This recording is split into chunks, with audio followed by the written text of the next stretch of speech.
Welcome to the Rebel to Succeed podcast. It's your boy, Anthony Williams, the founder of rebeltosucceed.com. The purpose of this podcast is to share tips, advice, and strategies to help you improve in all areas of your life.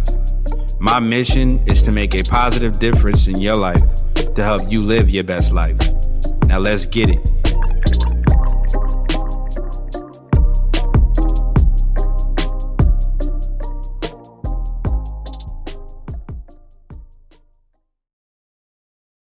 What up, Rebels? It's your boy Ian from Rebel to Succeed coming at you with another podcast episode. So today in this podcast, we're going to be sharing some clips and some inspiration and motivation from Lisa Nichols. She is a motivational speaker. She is I know she's big in the law of attraction field. She's very inspirational, and I caught a clip of her sharing some powerful information to a group of people. So I wanted to share with you guys. So here, check it out. You are super achievers. I'm a super achiever. And the one thing we have to constantly remind ourselves is to create micro wins to get to our macro wins. That we go after the macro win, but we only look at the macro win. I want you to look at the micro wins and get 5 micro wins under your belt so you can create your macro win. That way you celebrate yourself a lot more often. Yes, yes? That way you can have an indicator that you're on the right track more often. That way your fuel is being acknowledged more often. That way you know you're on the right track. Let's get to micro wins. Micro wins can lead to a macro win. Can we agree to that? That's an abundant. And I'm showing you how abundant thinkers think. So if you want to me, you model successful people. When I was on the Oprah Winfrey show, on one of the commercial breaks, she said, "So Lisa, how many coaches do you have?" She didn't ask me if I had a coach. She said, "How many coaches do you have?" I said, 2. On the next commercial break, what do you think I did? I asked her, "How many coaches do you have?" She said, 4. When I left the show, what do you think I did? Right? I hired 2 more coaches. So success leaves clues. I'm going to give you some of the clues. And people who are living an abundant life now, you guys just allow this to be a salve of confirmation. And then for everyone else who's moving in that direction and more so in that direction, these are the things that abundant thinking people do all day, every day. 1, we create micro wins so we can get to macro wins. And we celebrate the micro wins. Far more celebrations in life. Number 2, we fail, but we always fail forward. See, people are going to fail. Abundant thinkers, right, Ka? We fail forward. We fail and we ask the question, what lesson did I learn? And what will I do differently the next time? Bring it on. Bring it on. I'm okay. Some of my greatest lessons came wrapped in sandpaper. They came wrapped in expensive lessons. They came wrapped with a hot credit card that I had to pay it off with. They came wrapped with a lawyer I had to hire. They came wrapped with tears on my pillow. But when I got the lesson, you better know I didn't have to get it again. Yes, yes? Some of you are using your lesson as luggage, using your lesson as shackles, and your lesson is your fuel to do it differently the next time. So abundant thinkers, we fail. We just fail forward every single time. Abundant thinkers, we're not only responsible, write this down, number 3, we're not only responsible for our actions, we're not only responsible for our thoughts. Abundant thinkers go the step further, and we're responsible for our reaction. Ooh, that's juicy. Yes, yes? Someone gonna chew on that on the plane on the way home, like reactions, right? Abundant thinkers not only hold ourselves responsible for our thoughts, we hold ourselves responsible for our actions, we hold ourselves responsible for our reactions before we ever do it. It doesn't mean we react and then apologize. It means we never do those things we have to apologize for. Yes, yes? We don't blame it on that's how I've always been. That's old. Grow up. You're genius. You're brilliant. That's so 08. Right? Abundant thinkers. And I'm just giving you some nuggets. There's a ton of other things. I'll share it with you at another time. But I'm telling you, these are practices of abundant thinkers. Christy talked about affirmations. Abundant thinkers understand the power of I am. Anything after the word I am is true to your unconscious mind, Michael. Anything. Anything after I am. Anything. Anything after I am. Even if you know it's not true, your conscious mind will believe it. Anything after I am. So the use of affirmations is very intentional and very consistent. I was diagnosed as clinically depressed in 2001. 1998, I'm sorry. I was diagnosed as clinically depressed. It didn't make sense. I had been in a relationship, I was engaged to get married, and my fiance, who I did not know at the time, was bipolar. And he'd stopped taking his medicines and under the belief system that love can cure anything. And so I ended up being picked up and thrown 3 feet across the room, and I ended up being choked until I passed out. And once I got out of that relationship, I just was different. It was different.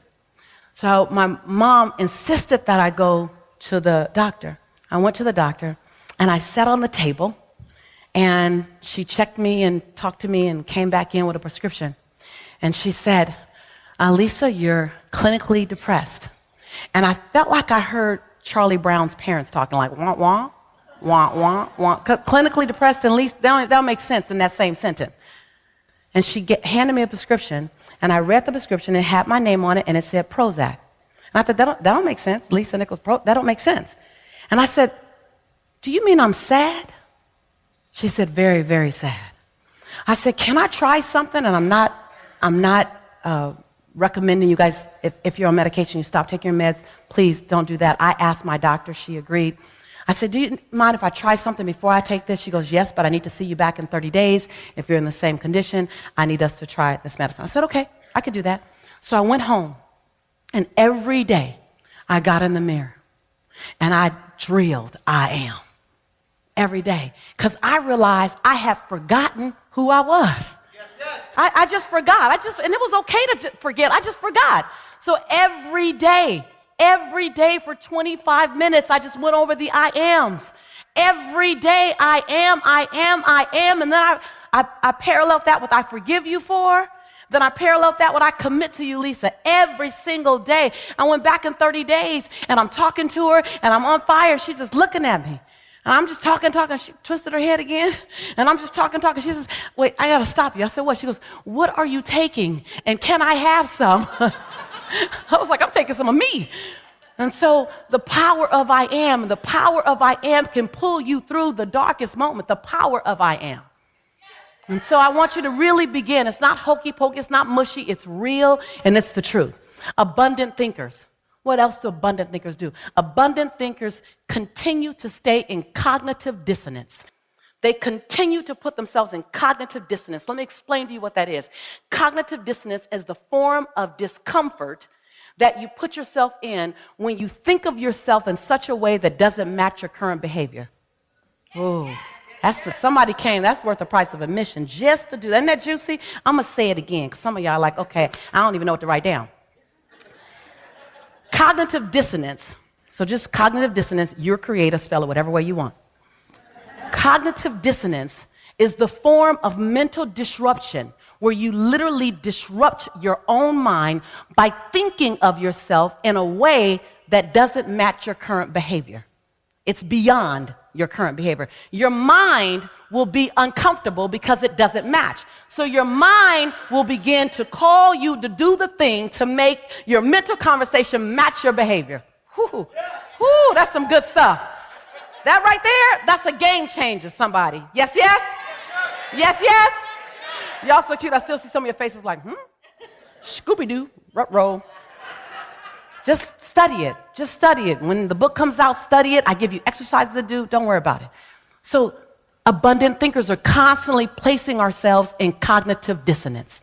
Constantly placing ourselves in cognitive dissonance.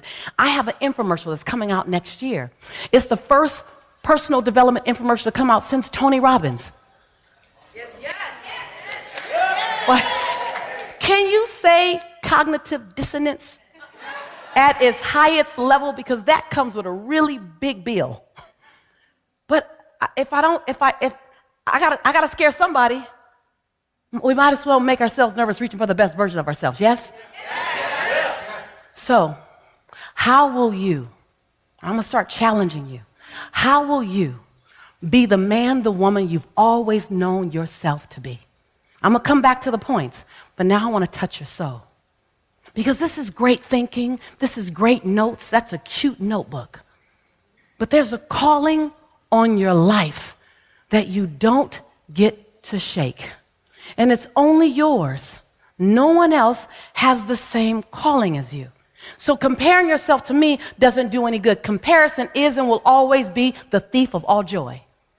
Someone might want to write that down. Comparison is and will always be the thief of all joy. You will never do me. When people say, oh my God, you're like the next Oprah. I said, and I've told Oprah's producers this. They called me as recently as on the plane, as I'm sitting on the plane coming here to A-Fest, they called again. And they're like, Lisa, we just love you. We just want to do work with you. And I said, as long as you are not trying to make me the next Oprah, because I will 100% fail you every time if you want Oprah. But if you're ever interested, I do a damn good Lisa Nichols. I mean, I got her on lock. I know Lisa. And so when you begin to look at people, look at someone as a model of who you can be by taking a piece of who they are, adding it to the uniqueness of who you are, and then understanding what's the divine assignment on your life. What do you need to do more of? Who do you need to be more of? What do you need to evict from your behavior? See, we're infopreneurs. We love information. But what do you need to let go of that's not serving you anymore?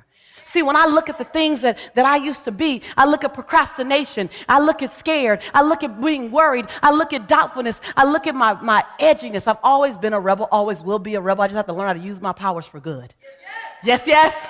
That wasn't always the case. There was a point where you might be there, so let me know if there's a point there where everything that you've been and every person, every characteristic that you've been that doesn't serve you, you need to confront it. And you need to say, thank you for getting me to this point. But in order for me to get there, I have to leave you here. You won't fit doubt. You won't fit worry. You won't fit being afraid of being seen. So that was a clip by Lisa Nichols. As you can tell, she is very, very, very passionate about what she talks about, what she believes in. I know you guys found something positive in her message. You can go and live in abundance, man. Just live in abundance. Take her nuggets, her major keys that she shared, and you guys can go and live in abundance. That's going to be the quote for this episode, is live in abundance. And you know, I like her twist on abundance. Like, a lot of people think that abundance is just focused on, they think that it's just focused on money, man. It's not. You know, there's so many different ways to get paid. There's so many different ways to, to receive value. So, money is just one form of representation of value.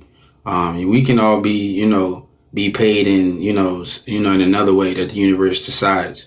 But, anyway, man, hopefully you guys found some type of positivity, you guys got something from this message from Lisa Nichols. I encourage you guys to go follow her. Go follow her work on YouTube. She's very inspirational. I love her work, and I just love her, man. I love her vibe, and I encourage you guys to go check her out. Some more of her content out on YouTube. But hopefully you guys found some value in her today. Be looking out for the next episode. Make sure you go out and you rebel to succeed today. Make sure that you show somebody some love. Make sure that you be a positive force in somebody's life today. Make somebody smile, and just be a positive person today. Man, just rebel to succeed. Reach everybody by exercising love. And it's your boy Ant from Rebel to Succeed, and I'll catch you guys in the next episode.